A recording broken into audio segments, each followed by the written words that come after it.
Gadepam, en fait, est issu d'un double constat. Le premier constat, dans les années 2000, on avait un programme de recherche qui s'appelait L'homme et les produits forestiers. Et on faisait des travaux, des enquêtes dans toutes les communautés de Guyane. Et le premier constat, ça a été une très grande déperdition des connaissances, des savoir-faire traditionnels, notamment autour de l'artisanat traditionnel. Et le deuxième constat, c'est que sur le littoral, on trouvait beaucoup de boutiques d'artisanat, mais en fait, quasiment l'intégralité de cet artisanat était fabriqué ailleurs, au Suriname, au Brésil, ou voire dans d'autres pays beaucoup plus lointains. Donc l'idée, ça a été de faire le lien entre ces artisans qui vivent en Guyane, qui vivent de la Guyane, en Guyane, sur le territoire guyanais, et qui valorisent leurs ressources naturelles avec un savoir-faire exceptionnel. De faire le lien entre ces artisans qui avaient cessé de produire. Pourquoi? Parce que dans leur vie quotidienne, ils utilisent de moins en moins ces objets magnifiques pour les remplacer par des objets du commerce. Et donc, les seuls débouchés, c'est l'activité de vente. Donc, on leur a proposé d'acheter leur artisanat pour le vendre donc sur le littoral et faire le lien donc entre ces artisans et le public guyanais, voire même les touristes de passage en Guyane. Donc, l'association a vu le jour en 2002. Dans un premier temps, on était plutôt concentré sur les plantes aromatiques et médicinales, mais très vite, puisqu'on organisait aussi dans le cadre de la recherche, avec l'IRD notamment, mais aussi la région Guyane à l'époque, un grand séminaire sur la valorisation des produits de la forêt dans une démarche équitable, avec des ateliers sur les plantes médicinales, mais aussi des ateliers sur l'art traditionnel. Eh bien, on a très vite fait la nécessité de mettre en place cette structure et que ce soit Gadepam qui porte la valorisation de cet artisanat traditionnel. Donc c'est toute une démarche donc, qui a démarré dans les années 2000. La création de l'association, c'est le 20 février 2002. On a ouvert la première boutique fin 2005 dans les locaux du Parc naturel régional dans le centre-ville de Cayenne. À l'époque, c'était très modeste, mais les gens étaient émerveillés de voir tout ce qui était produit dans l'intérieur de la Guyane, notamment. Et puis, petit à petit, on a élargi le nombre d'artisans avec qui on travaillait. On a commencé que beaucoup les artisans du Haut-Maroni, mais ensuite beaucoup sur les artisans du littoral, et puis les artisans de l'Oyapock. Et maintenant, on travaille avec plus de 600 artisans qui sont répartis sur tout le territoire guyanais. Alors, parfois, ces artisans viennent à la boutique pour proposer leur artisanat, mais parfois c'est nous qui allons à leur rencontre en faisant des missions donc, sur les grands fleuves guyanais, que ce soit l'Oyapock ou le Maroni. Et donc on va à la rencontre de ces artisans. On organise aussi des ateliers de transmission, puisque on a quand même un triple objectif. C'est d'abord préserver ce patrimoine culturel et matériel qui est représenté par ces savoirs traditionnels, mais c'est aussi transmettre et faire connaître. Donc transmettre non seulement à travers des ateliers qui sont ouverts au public, ce qu'on appelle les samedis solidaires, qui ont lieu donc le samedi matin et qui sont ouverts au grand public, mais aussi des ateliers de transmission au sein même de ces communautés et à leur demande d'ailleurs, comme on l'a fait chez les Wayana, donc à travers des ateliers de perlerie, donc autour de savoir-faire qui sont aussi là aussi un petit peu critiques, en voie de disparition. On a une seule femme qui sait encore faire la technique par exemple du weyu, ce cache-sexe traditionnel en perles. Et on a plus à faire organiser. Nous, on se contente juste de faire l'intermédiaire, hein, bien sûr. On met en place des ateliers et puis c'est la femme, la connaisseuse qui va apprendre aux autres femmes à apprendre donc ces techniques. On a fait des ateliers autour des ceintures traditionnelles.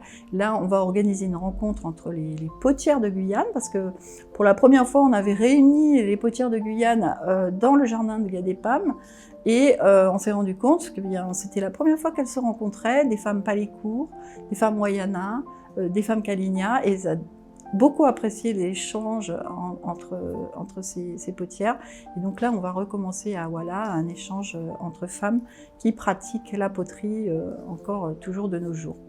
Donc vous voyez que la Gadepam, c'est aussi donc cette transmission des savoir-faire.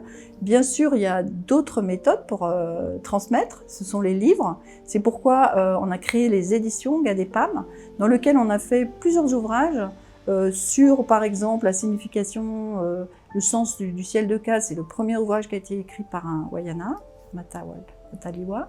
Il y a aussi plusieurs petits ouvrages sur les plantes médicinales dans différentes communautés de Guyane. Pourquoi? Parce que là aussi, on avait une grande déperdition des connaissances. Et donc, il s'est avéré, le premier, ça a été avec les Wayana. Hein, je l'ai réalisé avec les Wayana en 2007. Parce qu'il y avait vraiment...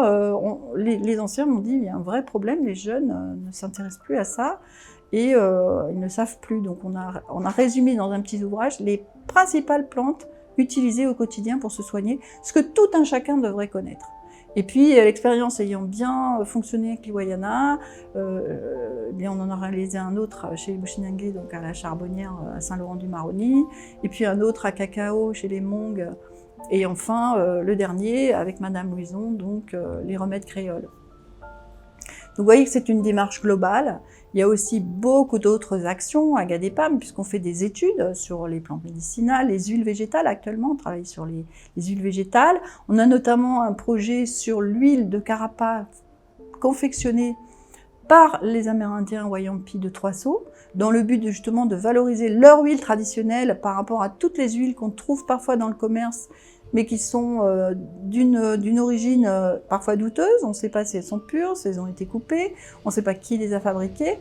Donc nous, on veut proposer en fait au public guyanais des produits qui soient tracés, ou dont on connaît l'origine, on est sûr qu'ils sont fabriqués en Guyane. Le principal affichage que l'on fait au niveau de notre boutique, c'est que c'est Made in Guyane.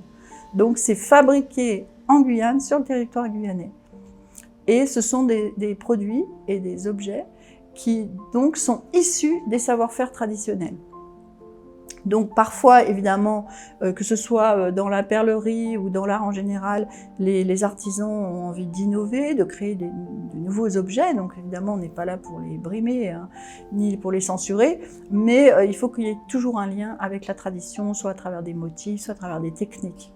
De la même manière, pour les huiles traditionnelles, bon, ce sont des huiles qui vont être fabriquées, donc des huiles de Karapa, par exemple, qui est un très bon produit répellent. On a aussi des huiles comme l'huile essentielle de bois de rose, qui est un produit typiquement guyanais, produit en Guyane, donc par des producteurs qui ont planté leurs arbres, parce que c'est une espèce protégée. On a aussi toute une gamme de produits qui sont fabriqués donc, en Guyane à partir des plantes d'ici. Et qui s'inspire de la tradition, par exemple la feuille d'argent pour soigner les cheveux, etc. Donc la maison de l'artisanat traditionnel et des produits naturels de Guyane, c'est tout ça.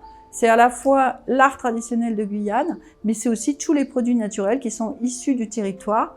Et vraiment, on a un objectif, c'est d'aider les producteurs locaux, c'est-à-dire les accompagner de manière à mieux valoriser leurs produits et à les faire connaître aussi. Et donc, surtout, cette magnifique boutique qui permet au public et donc aux Guyanais de venir en fait admirer et aussi acheter l'art traditionnel tel qu'il est fabriqué en Guyane. Un message vraiment d'encouragement à tous les gens qui ont des projets, parce qu'il ne faut jamais abandonner ses projets, il faut toujours suivre ses rêves. Et je faisais beaucoup de missions à l'époque au Brésil, et un jour je suis rentrée dans une boutique que j'ai trouvée absolument magnifique, parce que j'avais l'impression que c'était un musée, mais c'était un musée dans lequel on pouvait acheter les objets. Et c'était des objets de confection amérindienne. Et je me suis dit, mais c'est exactement ça qu'il faut pour la Guyane. Et donc je suis très heureuse, moi, c'est 20 ans plus tard, de voir que finalement on a réussi notre rêve et que la boutique elle est là et qu'on a de plus en plus de gens qui viennent pour admirer l'art, pour aussi repartir avec des objets donc qui vont soit envoyer en métropole, soit garder chez eux. Et ils ont comme ça une trace en fait non seulement de l'art, mais c'est aussi l'âme de la Guyane qui est présente dans cette boutique. Voilà ce que je voulais ajouter.